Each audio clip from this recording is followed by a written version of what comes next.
More on China-U.S. climate change goals. I spoke to Tao Wang from the Carnegie-Tsinghua Center for Global Policy. He's a resident scholar also in their energy and climate program. I began by asking him about his expectations. Well, certainly, this is a critical timing for this negotiation because, as we know, 10 weeks after the state visit of President Xi to the United States, there will be a very important climate change negotiation at the United Nations. And that is supposed to draw the conclusion of our decades-long climate change negotiation to have a climate deal for the international community. So this is certainly a very important time for us to have new momentum, to inject new energy for the negotiation. I think most of the expectation for that will be that the two countries could use the foundation of the last November's joint statement on climate change and develop into more details, especially to identify a few areas that both countries could work all together. That would be very important for us to see this agreement could be implemented and also to promote the economy together with low carbon technology. What's being left to negotiate between the United States and China? The goal has already been set for both countries. China is promising to peak the carbon emission by 2030 and also reach 20% of the non-fossil fuel energy. And the U.S. also promised to reduce the carbon emissions by 26 to 32% by 2030. I think the target overall is there, but the details need to be nailed down, especially in terms of the priority sectors for example, in the transportation, in the state grid, in the oil and gas, and also coal consumptions. These are yet to be nailed down in details.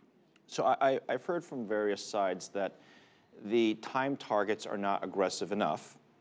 Then I've also heard from some people, given the softening of the global economy, notably in China as well, some people are saying maybe the targets are too aggressive. And so I guess that leaves us regular folks out there wondering which one is it, and ultimately does that have an impact, these macro factors? The targets, when both countries reached an agreement last year, are talking about the long-term targets towards 2030. And of course, we would understand that during the whole time, there will be uncertainties in the economics, in the microeconomic changes.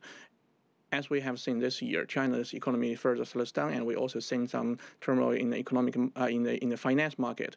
And the U.S. instead is actually bouncing back stronger than many people expected. But I think the most important thing for those targets is actually there is a commitment for the long-term targets, and both countries are working towards it. So we are not going to change our commitment or efforts level just because of the uncertainties in the temporary economic situation. Instead, we actually need to use this as a target to help us to find ways to promoting in low-carbon technologies, and also for the two countries to work together through investment and promotion of clean energy to boost economy development. For example, China actually needs more than $1 trillion in the next 5 years in tackling the environmental issues. And the U.S. could certainly be a very important part of that through the investment, through business in the country. On the other hand, China is also engaging very heavily, investing in the oil and gas industries in the U.S. and hoping that we will get more supply of the natural gases in the future at a reasonable price, and helping China to replace the use of coal. Which country needs to do perhaps more when it comes to giving a little bit? I don't think this is a game about who is doing more and who is doing less, and who is lifting the weight for the others. Instead, this is a connective agreement by China and the U.S., and also at the end of this year, we will also have an agreement that has been proposed by all the other countries in the international communities.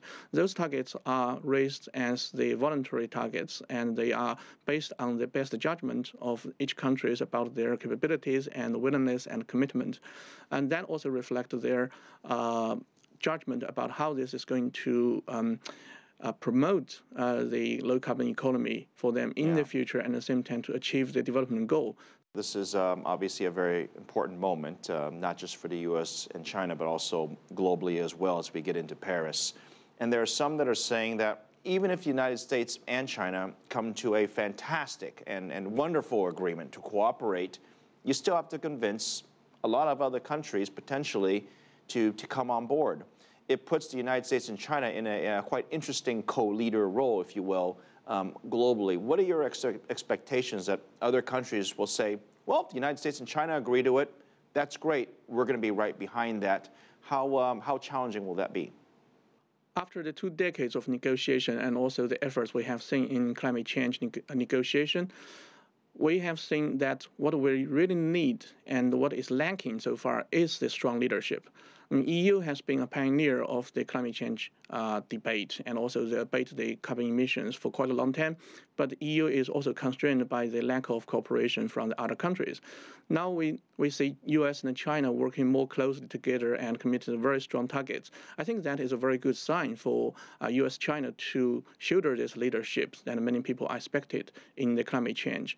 And once the world's largest two largest economies and the carbon emitters could work together and also make the sincere commitment, the other countries will follow on. And this is very important for us to build the confidence that no country is actually will be taking free ride on the other country's cost. This is a connective commitment by international community.